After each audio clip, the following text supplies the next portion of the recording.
honored to have a guest lecture. My boss, Prof. Edwin Aldrian, he's a professor of meteorology and climatology from BPPT. He's also my boss in IPCC in Working Group 1. He's a vice chair. I'm in Working Group 3, mitigation. Working Group 1 is on science. And currently, should I tell this to the students, Bang, or should I? About your current endeavor of running as the rector of UI. So if he became rector of UI, we are the first ones to have already got his guest lecture. Okay, so I can't really hear you, Bang. Can you speak louder? That was 1 year ago. Oh, it was 1 year ago? Okay. So maybe, yeah, okay. So today, Bang Edwin is going to talk about sustainable land management in Southeast Asia under climate change, specifically in the case of palm oil management. But before we start, I would also like to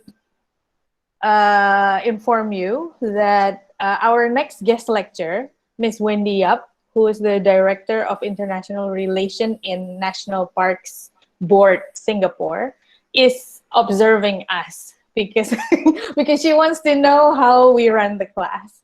So today we have two very esteemed practitioners who will, I guess, learn with us together and share with us together in this particular meeting. So, Bang Edwin, I give you the microphone. Please enlighten us, Bang. Yeah, I'm lost again. How do we move to my presentation? You hover your icon down on your screen, on the bottom of your screen, just hover or click, and then the icon present now should go on. You see my presentation now? No, no, You see? Do you see not my yet. presentation?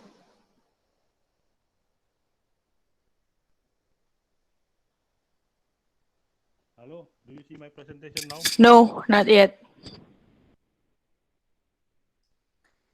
Oh, yeah, it's presenting now. Okay.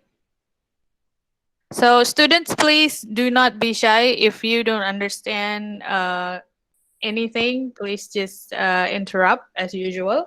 Prof. Edwin is, he is very open minded. He will not be angry if we do that. Please, Bang. Okay, everyone. Thank you very much, Dr. Linda Yanti. She's my colleague in IPCC. We promote her because she has a very strong background in the law and international relationship. So maybe can promote furthermore in IPCC later on. So my presentation today is about palm oil management in the Southeast Asia. So I'm a professor of meteorology and climatology at BPT. Right now I'm IPCC Working Group 1 Vice Chair. So if you see that IPCC homepage and then you go to Bureau Member and then you can see my name over there. So this is my presentation outline. There are some. Excuse me, Pak, Bu. Okay, yeah, go ahead. We can hardly hear your voice. I'm sorry. Can you hear now? Yes, now it's clearer, I suppose. Yes, thank you, Okay. Pak. This is my presentation outline. So this is I start with the special report on the land, and then go to carbon capacity, and then later on about palm oil and climate change and forest fire. So IPCC has just released, and one of the tasks is to produce the special report on the land, sustainable land, desertification, land degradation, and land management and food security has been endorsed last year uh, in 2019. So besides IPCC also released a special report on 1.5 degree and a special report on ocean and cryosphere. So we, we have a main task is to produce assessment report. So this report will be delivered to public in by the year 2022. Okay. So this is a special report on climate change and land. Uh, so as we know that you know that land in the earth cover about 29%, and it doesn't add and doesn't reduce much. So most of the time it stay as it is. So it is the land that we live in right now, and then it is under pressure by the growing human pressure and part of the climate change. It is a critical resource. We rely on food, water, energy, well-being, but is under growing of human pressure. So this is in this report we cover what is the relationship of the land and everything going on in the function of the land itself. So something like the climate is changing, how we manage the land is changing, and then how the land is uh, storage of carbon emission is changing and so on like that. We change the land every day because we do irrigation, we do land changing from the forest into human settlement, and then human settlement into industry, something like. So this is a situation that now is challenging situation and getting worse, and then undermine food security. So we need land for mostly on agriculture, food production, and deforestation. So this is actually the major driver of the land use. So we need a very coordinated action to tackle climate change, improve the land, food security, and nutrition, and mostly the function of land is to end hunger. This is one of the Millennium Development Goal. So we produce all the food staple and food metals, the dietary from the land itself. Then the land produce emission, and it will uh, keep on pressure on the land itself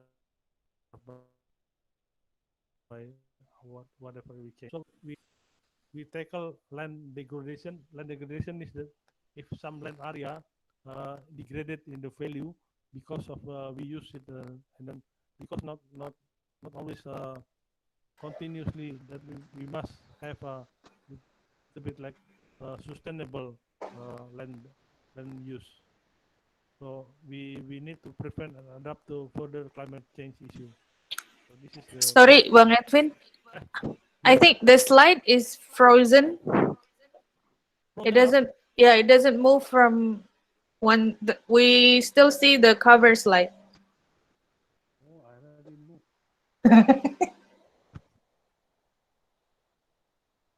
So which one you see now? You see Now the it's 14. red. Slide 14. Okay. You see the 14 now? Yes. Maybe just use Now you this see one. 15? No. You only see 14? Uh huh. Maybe just use this mode, Bang, not Okay, I use slideshow. this. Mhm. Now you see 15? Yes, we see 15 now. Okay, let me change. Okay. Uh, okay, sorry, you missed almost 10 slides. So we need a coordinated response that is all land is covered by one country. Like right now, what happened in the Caucasian, that Syria belong to one country, the other one claim it, something like that. something like that. So next, we need a better land management to have pressure over land reduce.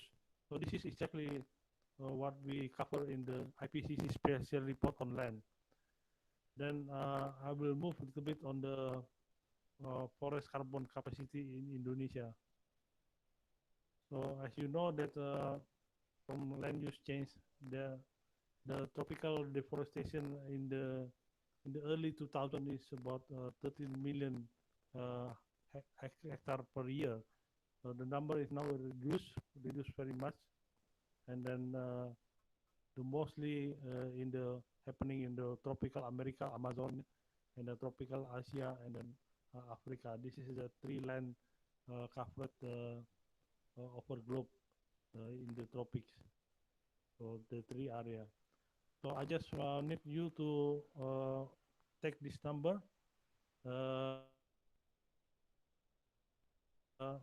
that our this is from one of experiment. They say that our land capacity in Indonesia can take up. Can take up carbon dioxide as much as 970 gram per meter square per year. On the other hand, that we can see that is the on the same experiment that the land can emit greenhouse gases about 314. So in total, you have the land capacity in Indonesia can take up 3 times as much as the land can emit. So this is originally the number that Indonesian forest is capable of. So if you emit Prof, the uh, students need you to speak louder. Sorry. okay, Yeah. if you emit the emission from land for one part, that means you need only 1/3 of the ocean, I mean the land area from that to take up the emission that you already uh, produce. So this is the capacity of Indonesian forest. So I mean if you make deforestation of 1 hectare, you only need to uh, to preserve 1/3 of the hectare of the forest. So this is the capacity of uh, Indonesian for climate change, Indonesian forest. Next one, I want to talk about palm oil and climate change. This is a very little bit because actually this kind of total lecture for this maybe take around 300 slides, but this is only give you only 50, 60 slides. So palm oil, uh,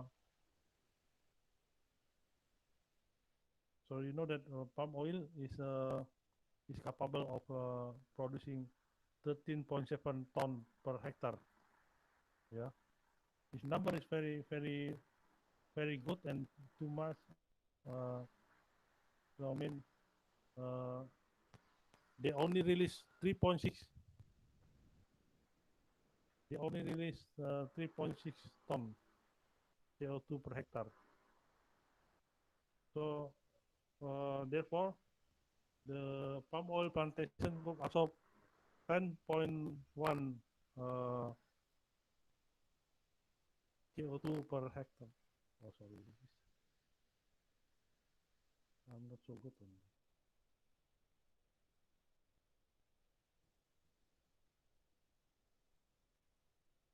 Okay, so palm oil can have can save you a lot because you can produce oil from the plantation. This is good.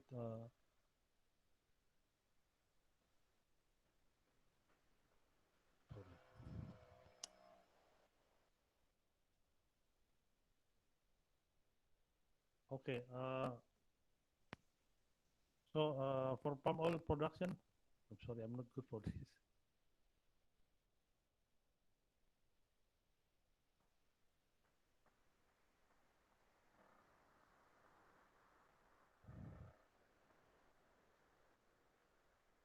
I'm sorry, Yanti, I'm not very good on this. We can see it very well.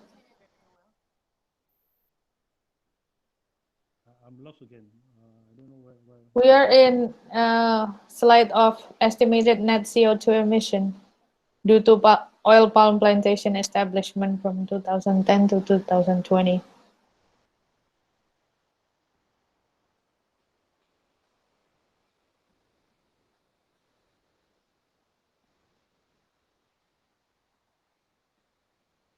Now we went back to the cover of palm oil and climate change.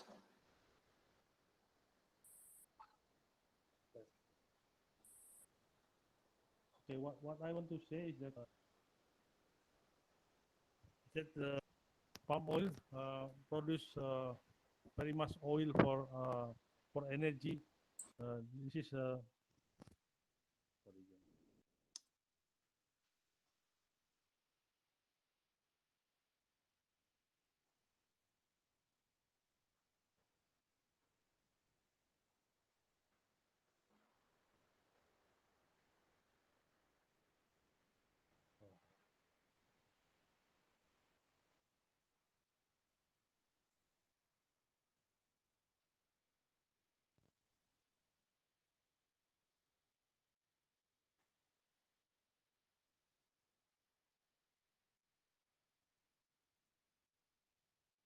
okay.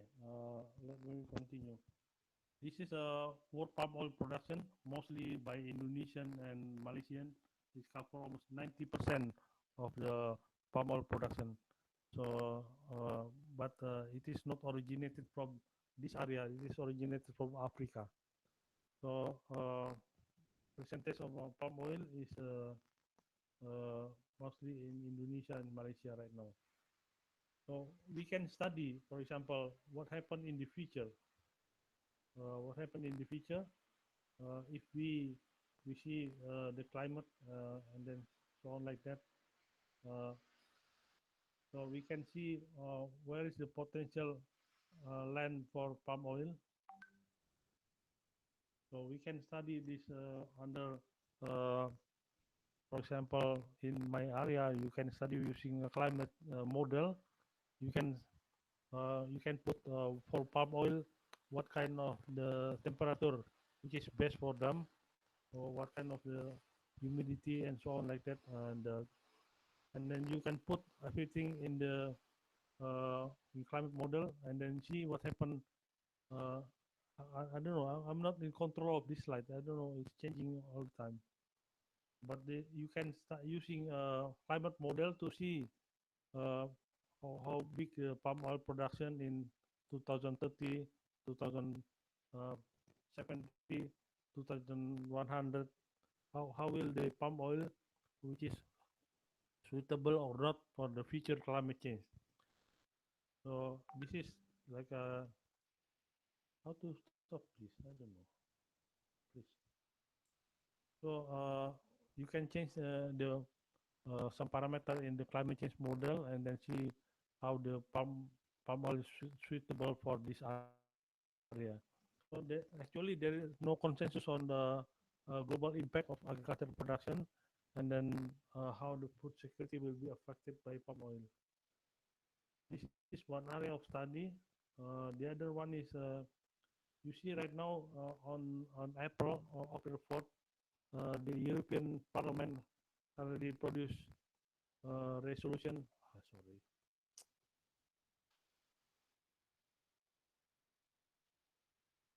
going back and forth.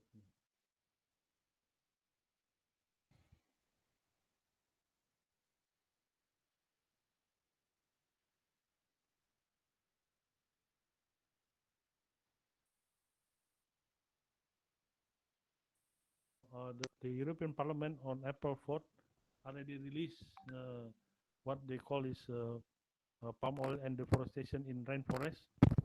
They actually has a resolution on how to behave of the import of palm oil. Uh, I'm sorry, I'm not in control of this presentation. I'm sorry. So basically, in the release of this resolution for palm oil, they say for palm oil from Indonesia and Malaysia it is okay, but we don't like the the land use and then land degradation that is causing the production of palm oil. Basically, they are really angry of the forest fire they produce for land clearing of palm oil. So fire in Indonesia typically result of the clearing of palm oil and under agriculture. 52% of fire in Indonesia occur in carbon-rich peatland. So indirect use of European Union biofuel demand will be affected of the uh, palm oil production of this.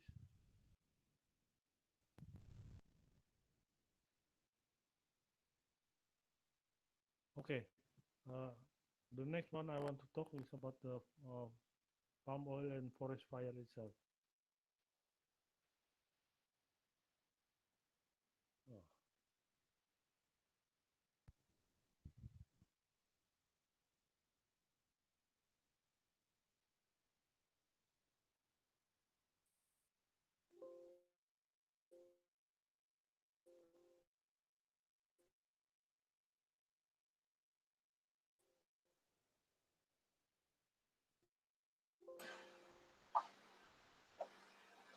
Hello, Bang.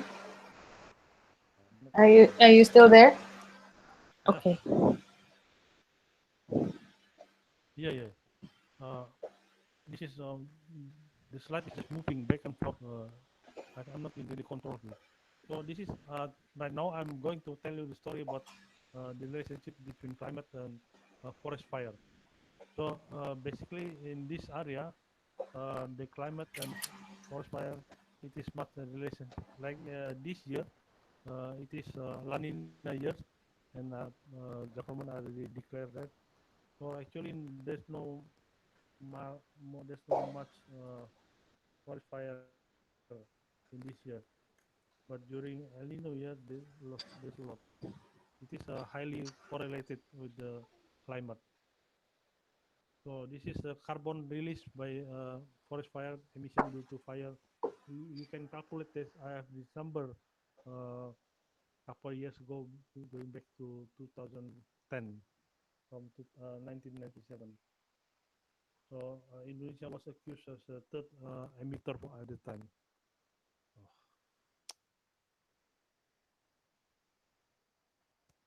So this is because fire, you can reproduce fire by model or by satellite imagery, and then uh, it will be seen by the satellite where the fire from.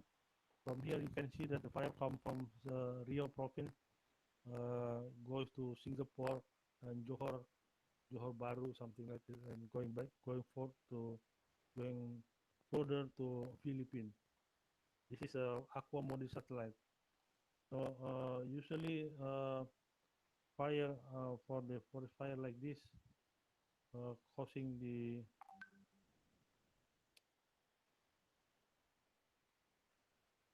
like this one come from Borneo Island, Kalimantan. It's going to Sarawak and Sabah, Malaysia. So fire has produced basically tension among government. From Indonesia, usually has tension by Singapore government, Malaysia. Usually we have tripartite for the fire problem, and this is area that sorry, that is usually uh, the Singapore government want to control the fireworks they want, but the Indonesian government doesn't want them because Indonesia has a system it by itself. This is an example of what happened in 2015 in Kalimantan. Some area was getting burned, getting really red. I myself have been I'm sorry, in many trial suit by government to the I'm sorry, the fire company, we just the accused company produce fire, we bring them to uh, go to trial, and right now I already helping government by 13 cases, mostly in Sumatra and Kalimantan. Uh, yeah, this is sorry.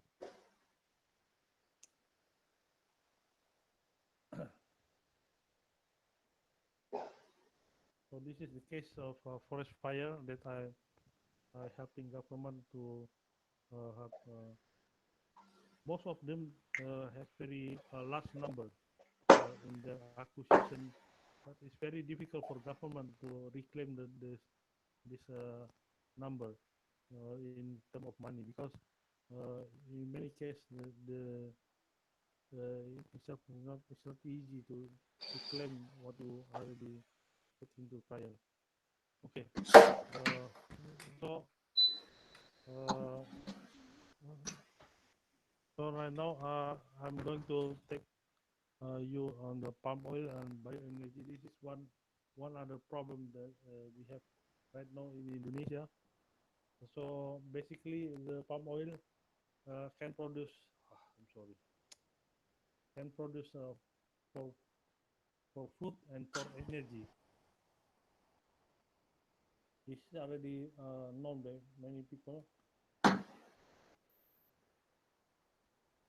So this is if you plant biofuel like palm oil tree, it can produce biofuel and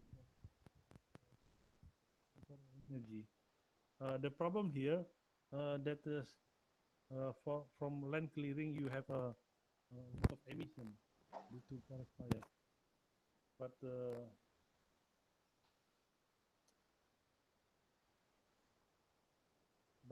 after you plant it, actually the it produce the for biofuel. You have a greenhouse gas sink, and then after you produce it, there is no more greenhouse gas sink. So because the plant absorb energy of the greenhouse gases from the atmosphere. So in many cases, they call it safe energy or renewable energy because of this method. Yes, this method, because the plant growth absorb carbon from the atmosphere through its respiration. So it is not the same as a fossil fuel from the earth crust. That's why you have this renewable energy. Okay. Uh, the problem with this, it is a big question for you. If you clear the land for palm oil or for any food production, maybe maize, or maybe the sugar cane, or this is palm oil. You you you clear the land and you plant the. Is it for the plantation is for energy or for food? I don't know. This is the slug is moving by itself. I don't know how to control this. So right now you have a biodiesel demand, work biodiesel, really controlled by the the European resolution for energy demand. Uh, you can see that demand is very strong and then growing stronger and stronger. Right now, the government of Indonesia say that we can produce 100% diesel from palm oil, and then it's part of the renewable energy. Renewable energy from here, it will going stronger, replacing uh, the energy from fossil fuel.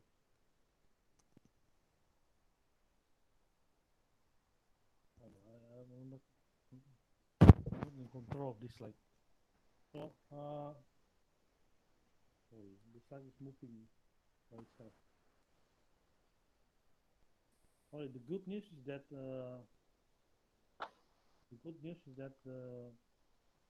biofuel from the plant, for example, palm oil, getting uh, less price, and I mean the price is going to reduce. I don't know. I'm not good on this.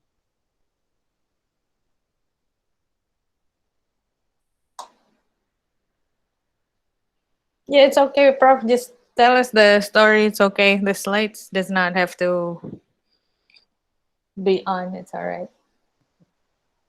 My body sweats quite a lot because I'm very nervous. Don't worry. Don't worry. I'm not controlling the slide. Or you can send Uh, me the slides. I can try to project it from here also.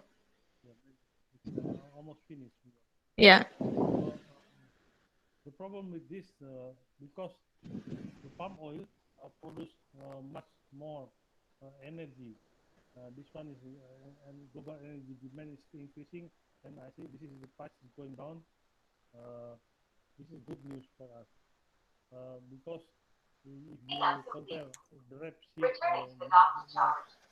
the uh, or other types, sunflower oil, the palm oil is producing much more energy in 1 ton of product. And then you can see that the rest of the product, which is very useful as well for the commodity. The, in term of the value that the palm oil produce very much new product, that is secondary tertiary product. So this is compared with soybean, rapeseed, and then sunflower. So again, my story here is global challenge includes the threat of global particle that gives global warming.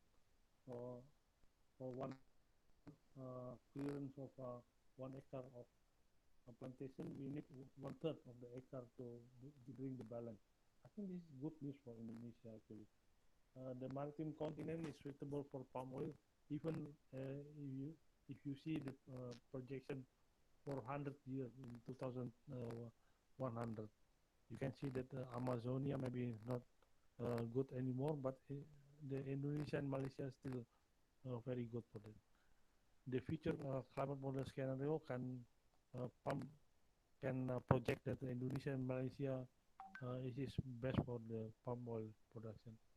And then we still have problem uh, with the energy demand, and then forest fire and so on like that.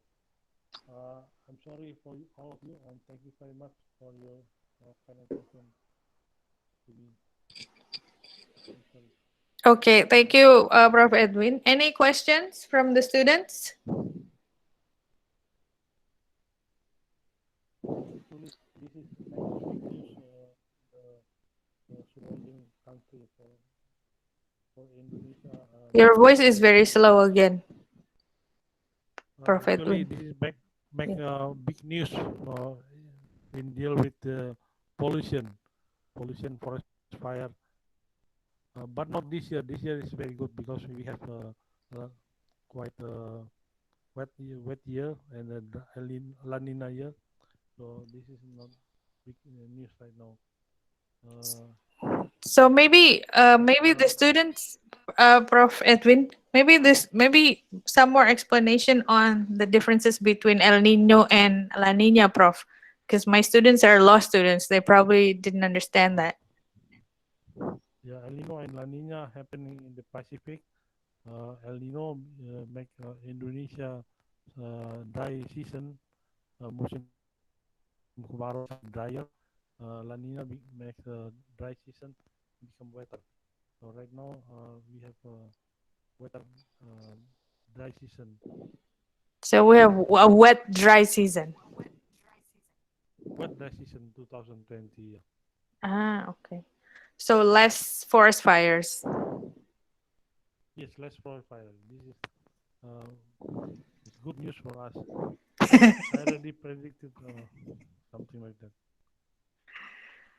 Okay, questions? So Anybody? you can see actually there are a lot of law issue here because uh, in the forest fire, mostly Indonesian company, but some of them Malaysian and Singapore. And then I saw also notes that the banking system that give company forest fire also they make ranking of that, which company Mhm. blaming for that, which banking system. Uh, this is people make a lot of thing about this. So Indonesia already under attack usually from Singapore if the pollution reaching that one. But they don't pay us if they receive clean air most of the time. You know what I mean? If they receive clean air, they don't give us money or whatever. But if they have bad pollution, they say Indonesia is very bad. And big news about this legal issue right now. We are still struggling how to put palm oil industry into European market because they have resolution for that. But President Jokowi said that okay, you don't want our palm oil production, and then we eat by ourselves. We eat by making biofuel, 100% palm oil into fuel energy. This is very good for IPCC. This is one of the application of the mitigation of climate change. But Mhm. this is only temporarily, because IPCC believe that uh, only temporarily that we can rely on the renewable energy from plantation. But if you go furthermore, it will not. You cannot rely on that. Why? Because the more population you have, you will ask yourself whether we plan something for food or for energy. This is creating some other problem later on. Mm. Okay, you have any problem for me, or question, Questions? or comment?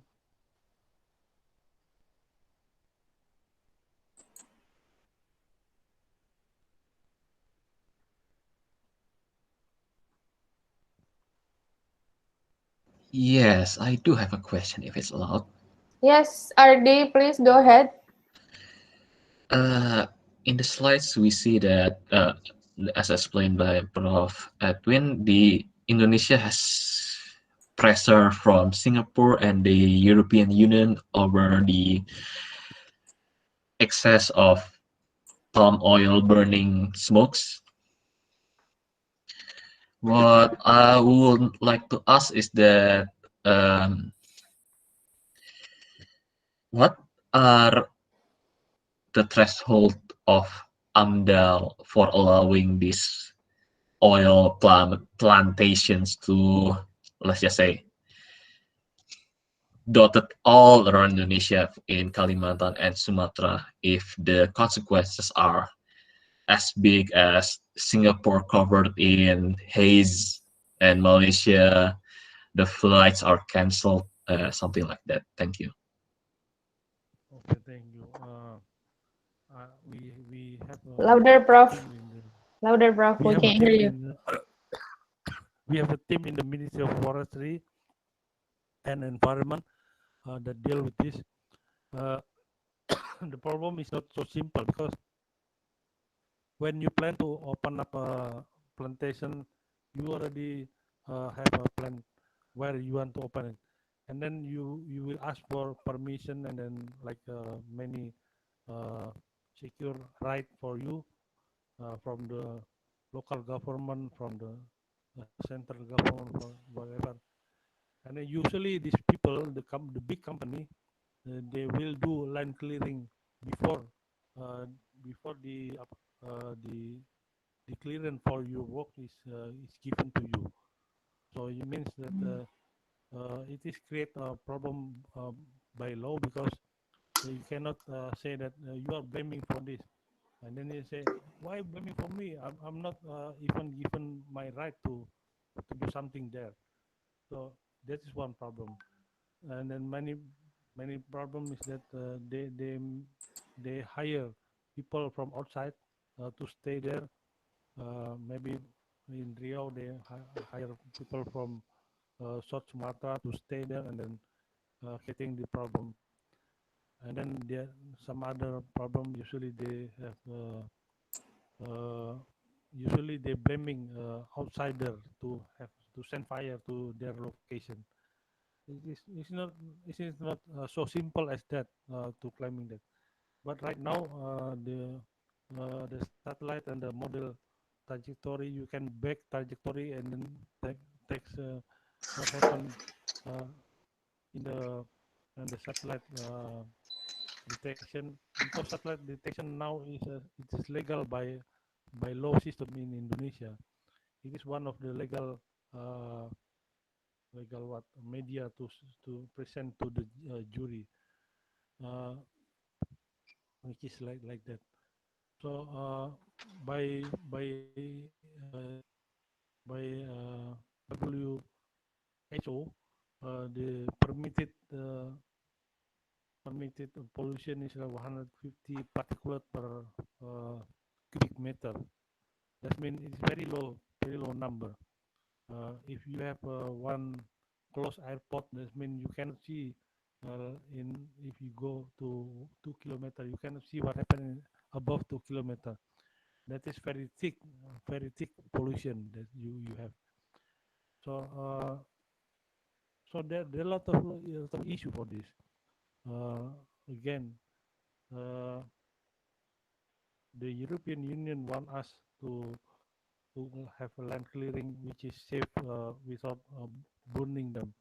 Because if you see and you ask like people like me, almost 99% of the fire produced in the plantation area for forest palm oil usually is human made, not by nature.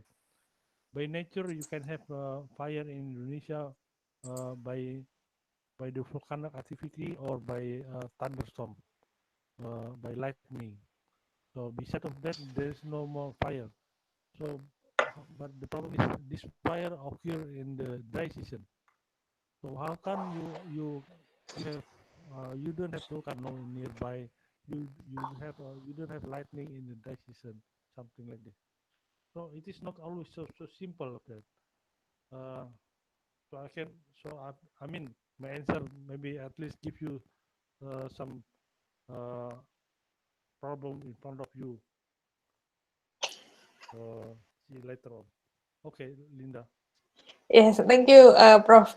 So I think yeah. So AMDAL is given prior to the supposedly are given AMDAL or EIA is supposedly given to companies prior to their starting their activities. But Prof. Edwin was just saying that some of these forest exploitation companies are already cleared their land even before Yeah, they before. even before prior to Yeah, receiving the permit.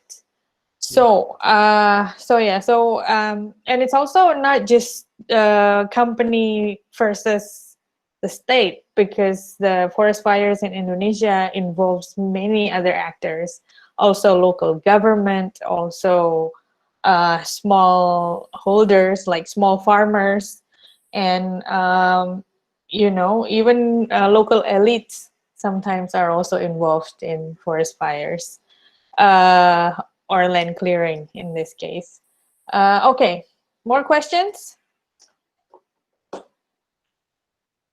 we have experience that there is a big company in Aceh province, and then the judge already uh, send the decision very in craft, and then we have to execute them. Execute means take the money for government. When we send the policeman and the uh, from kejaksaan, what is the Prosecutor? prosecutor and then police to the area, we have a resistance by the local people. Very strange for us. Why local people against us? So usually they get hired by the company to resist on our us to uh, execute on this land.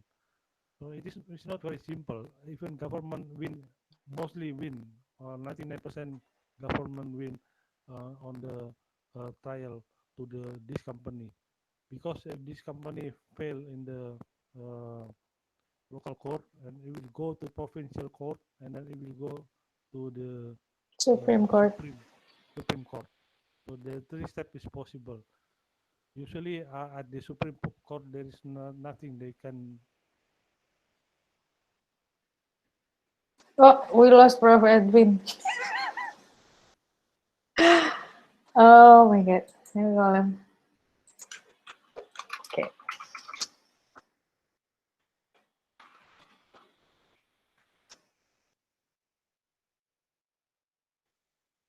Okay. So yeah. So your question was very valid. Ardi, actually, if we have AIA in Indonesia, why we still have forest fires, right? But actually, yeah, because forest fires in Indonesia is part of the big business. Like like you heard from Prof. Edwin earlier, that it's involved many actors, not just the companies, not just the palm oil companies, but also sometimes even the securities, the state, local elite, local people. So even though they know what they're doing would make them suffer for at least until the rainy season comes, but they think they by getting money from these companies, that they think that would be okay for them.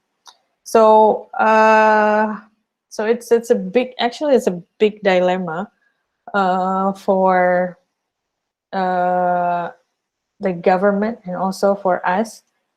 uh, you know uh, the main thing that it's like we don't recognize it in Java is because we don't breathe the forest fire air in Java. So in Jakarta, so we only breathe pollution, and we don't. It doesn't really affect Java, doesn't it, Prof. Edwin? The forest fires usually they just go, from Riau or from Kalimantan. It goes up to Malaysia, or it goes, to Singapore and then Philippines, right?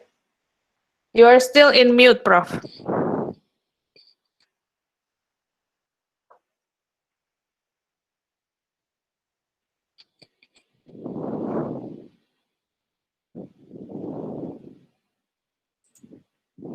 Can you hear me now? Yes, Sorry. yes. Yes, you're right. Mostly the smoke come from the human. Louder, Prof. We cannot hear you. Sorry.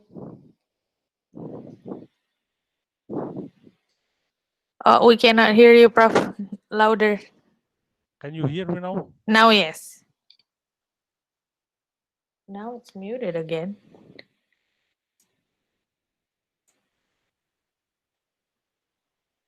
Okay, okay. Can you hear me now? Yes. I think because my laptop has very low memory.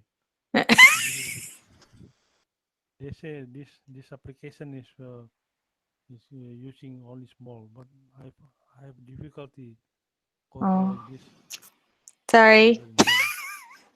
Okay, okay then you're right. In Java usually you have a smoke because you make a fire after you finish plantation, maybe after you utilize the land. But here, before you utilize land for land clearing in in Sumatra or Kalimantan, which is very bad. Sometimes even then here there is smoke here, and then nearby Moss, Moss, on the Friday you go to mosque. Usually you the he gives you sermon. It doesn't tell anything about the forest fire. I don't understand why people don't care about this. So for them it's like a annual festival. So this is the time uh, for smoke. So this is let be it. So it is smoke time right now. So Mm. I don't understand why people don't care about this.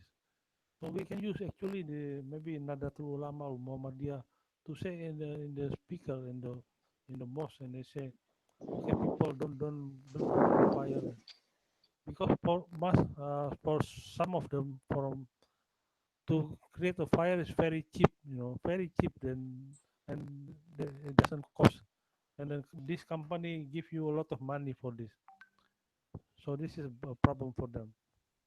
Mhm. Okay. Other questions?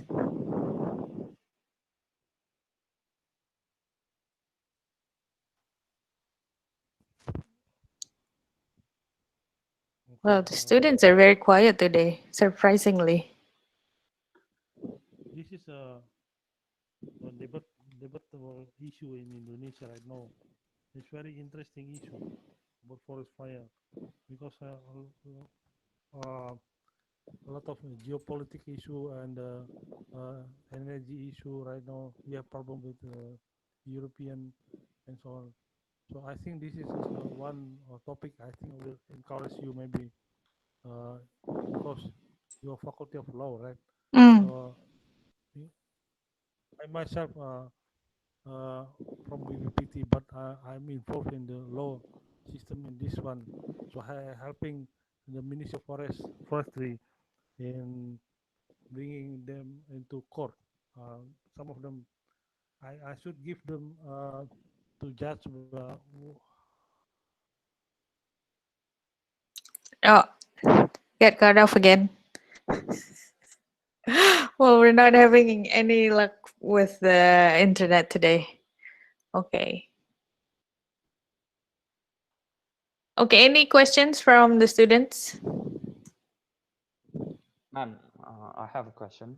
Who is this? Julius, is that you? Yes. Okay, go ahead, Julius. The forest fire affects a lot of people in our neighboring countries, Mm-hmm. Singapore, Malaysia, and is there any way they can seek reparation to the government of Indonesia? I mean, can they sue? And if they can, where and how? Mm-hmm. For example, I'm an ordinary citizen of Singapore. Can I sue the government of Indonesia for interfering with my lungs health?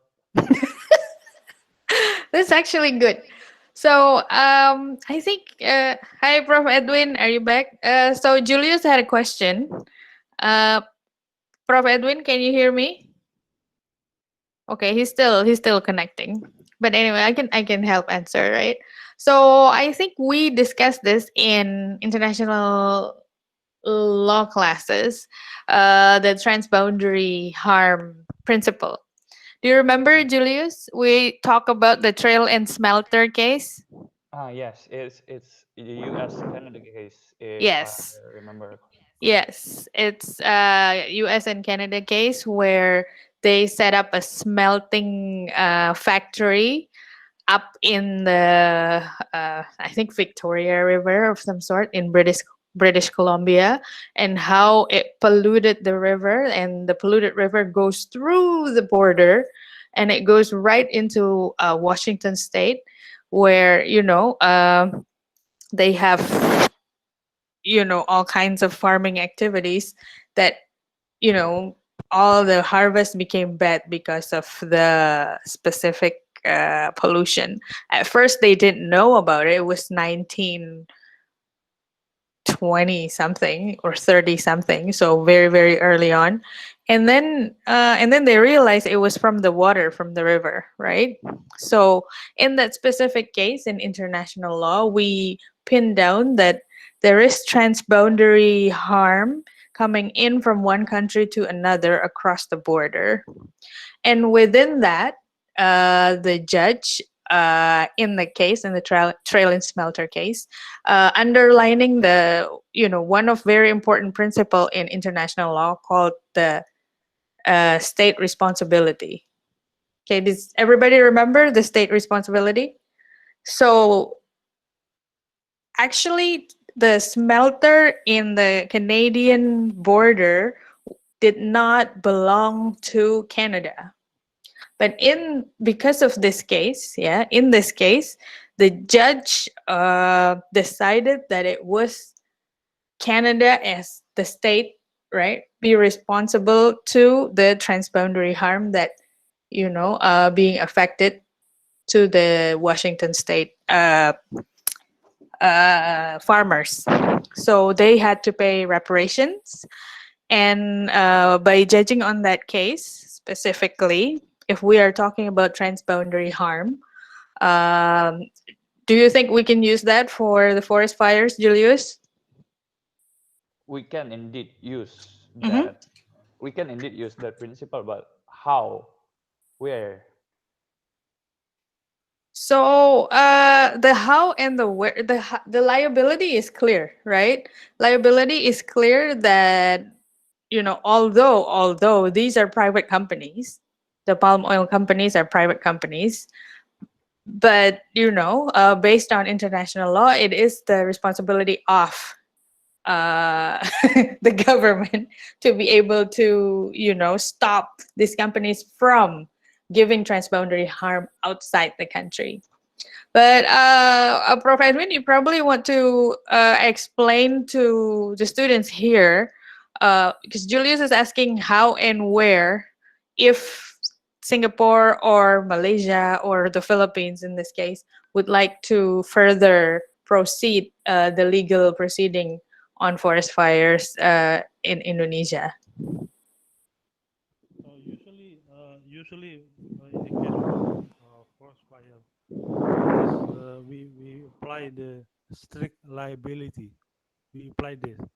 So many people now questioning whether the omnibus law still allowing that to be in case, because it's very useful. The strict liability is very good to have this. So if for your question, if there is some other country accusing us, it happened in 2013 that Singapore bring this into the United Nations uh, Security Council. United Nations Security Council. It will give you another stress, another stress to the government if you bring that Security Council. Uh, I think I don't know what others mean. I think what we can sit together and then see whether the company from Indonesia itself or company from Malaysia or Singapore, like I already told you that the banking system now is affected for this one, and then the ownership is also affected. So again, I don't know further from that we can take it from here to where the council I think is the highest that it can possibly goes. Okay, Yeah. Belinda. Yeah. So based on the research from IPB, if I'm not mistaken, Prof. Haryadi, so they, for this forest fire, they're not only looking at the impact, but also they investigated where the money came from. So they wanted to know where did the companies, the palm oil companies, receive investments in order to land clear, in order to pollute the environment, etc. So I think number one is BRI, Bank Rakyat Indonesia.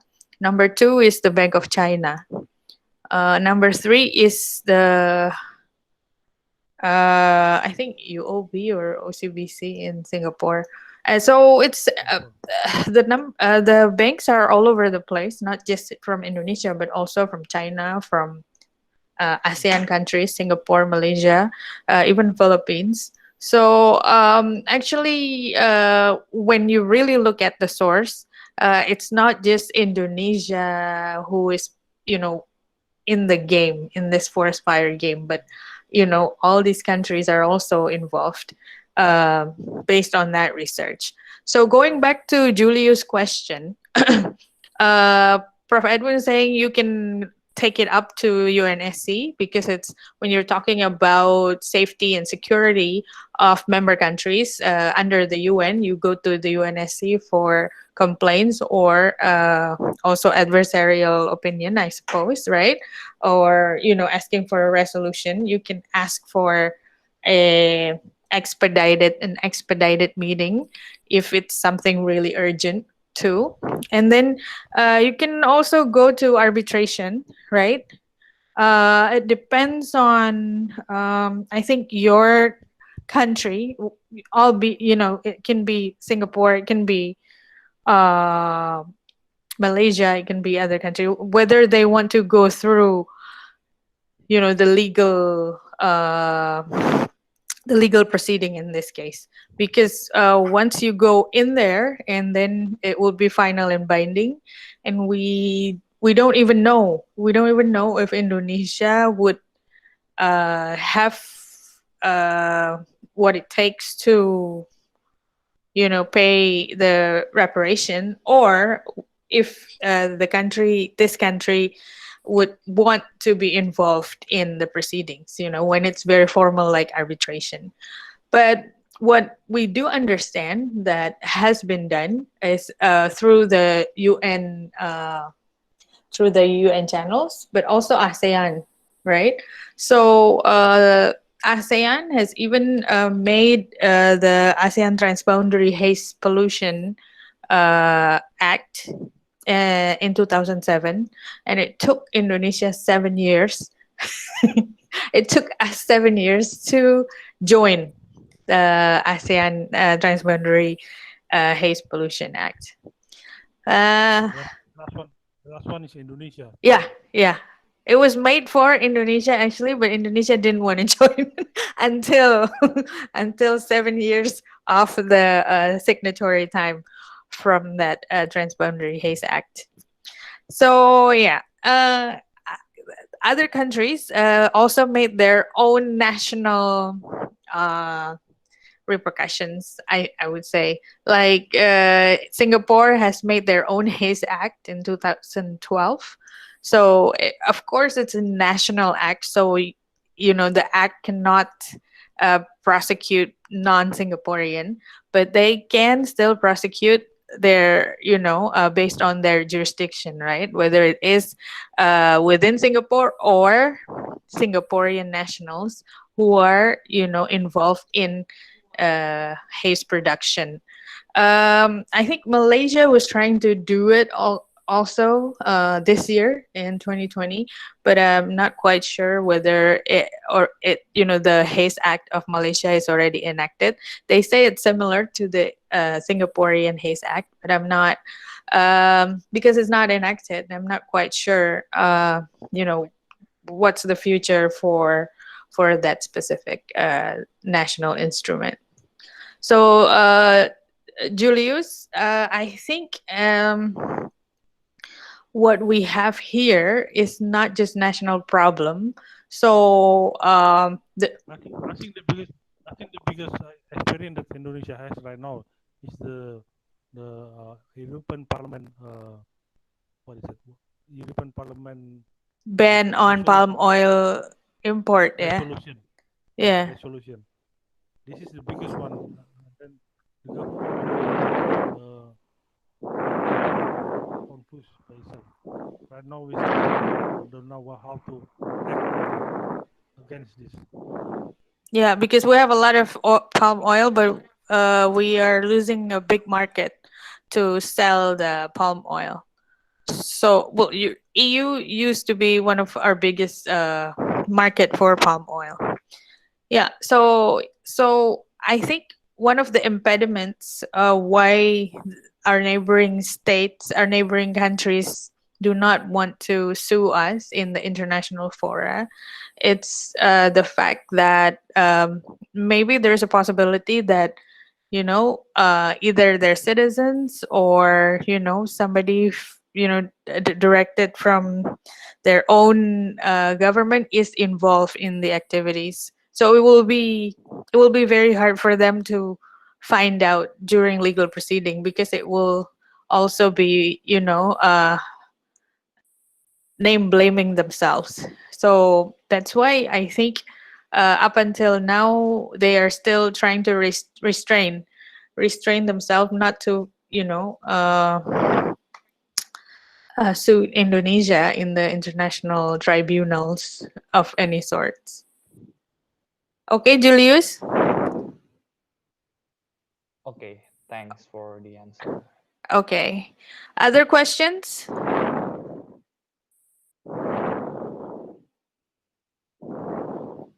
Actually, I have difficulty in replying in the request because I know UGM law school very good one. Give a very good case here. Ah, yang benar, bro. Some of us just go and, scream on the streets, not even reading anything. So don't worry about it. Okay, more questions, students?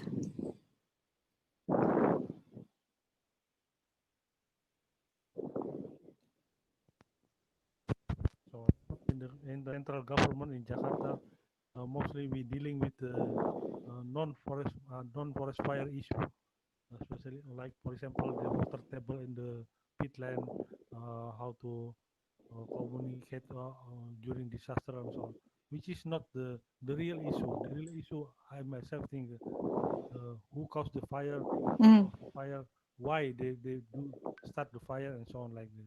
So this is the issue. Like I said, starting a fire is very simple, very cheap, and people like can do it night, and then at daytime they don't even coach, and then nobody know about this. So yeah. right now the central government really dealing with the non-fire issue, which is they like very much. Yeah. So, what do you think about BRG, Prof? The Badan Restorasi Gambut. Isn't it part of their job Yeah, also the to BRG, handle forest fires? yeah, BRG receive money from Norwegian government, big money, 10 billion. But most of the money is not used yet. The Norwegian government want to set up a special institution, and because of that, they set up this BRG. BRG right now mostly uh, monitoring and not controlling, monitoring and detecting the water table in the pit area. Because they believe that if the pit area is still wet, still because originally the other, the other synonym is wetland. Usually, if the wetland is wet, you are safe. If the water over there is gone, then you will not a problem. So this is, but unfortunately, by the end of this year, the BRG term is will be end. I don't know. Jokowi will will uh, will extend the use of BRG. I don't know, but by definition, BRG until the end of 2020 only. Sad news. Yeah, because it's together with the letter of intent, right? The letter of intent between Indonesia and Norway also expires in 2020, and then but there are talks of extending the letter of intent with an addendum. So we don't know whether extension of the letter of intent would also mean extension of the BRG, Prof. Okay. I think. Okay. Students, do you have any more questions? I'm very sorry. There are a lot of technical issues during the class, but I think I can ask Prof. Edwin to send me his presentation so I can share it with you guys. And then if you have Okay, I questions will send you. after reading the presentation, you can forward it to me, and then I will send them to Prof. Edwin if Prof. Edwin doesn't mind. Okay, because we already over time now. Send you. One meeting is supposedly 50 minutes, Prof. But because it's you, we have we extended a little bit longer. Okay, so students, if there's no more questions, let us thank Prof. Edwin for his enlightening lecture today, and for his availability to answer your questions and your future questions if there's any. Thank you so much, Prof. Jangan bosan untuk mengajar teman-teman di UGM supaya tetap bisa grounded gitu dan tambah pintar-pintar terus ini mahasiswanya. Jadi seriously because I'm not a law student. I never involved except for this government. I really help them. And Linda knows the money from government is not so much. NKRI. NKRI. So, I think this is the best case for law student in UGM. This is a real issue right now, and we need to solve it.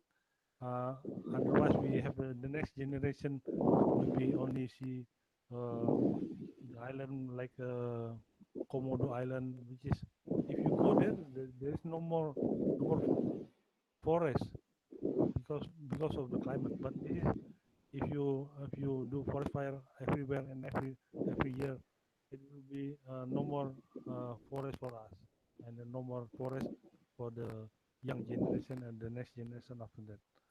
Okay, thank you very much again. Thank you, Prof. Edwin, and thank you, students, and Wendy for your participation. I'll see you again next week at the. Oh no. We have mid semester next week and the week after. So I see you again in 3 weeks, November 3rd. We will talk about IPCC, the organization where Prof. Edwin and I work in, volunteered in. And we will also talk about the international instruments, within the climate change framework, why they are important for IPCC and also for international environmental law. Okay, the mid-semester would have to be uploaded on semester. So you will have your notifications, and then you have to upload your semester on the semester account for your mid-semester. So I'm still trying to figure out with IUP of what to do, but I think you will get your notification in your semester account. So don't forget to check it now and then. Okay. We will close the class now. Wassalamualaikum warahmatullahi wabarakatuh. Again, thank you everybody for your participation. Bye. Tetap sehat ya. Stay healthy. Thank you, Bu. Thank you, Bu. Thank you, Bu. Thank you, Bu. Thank you, ma'am.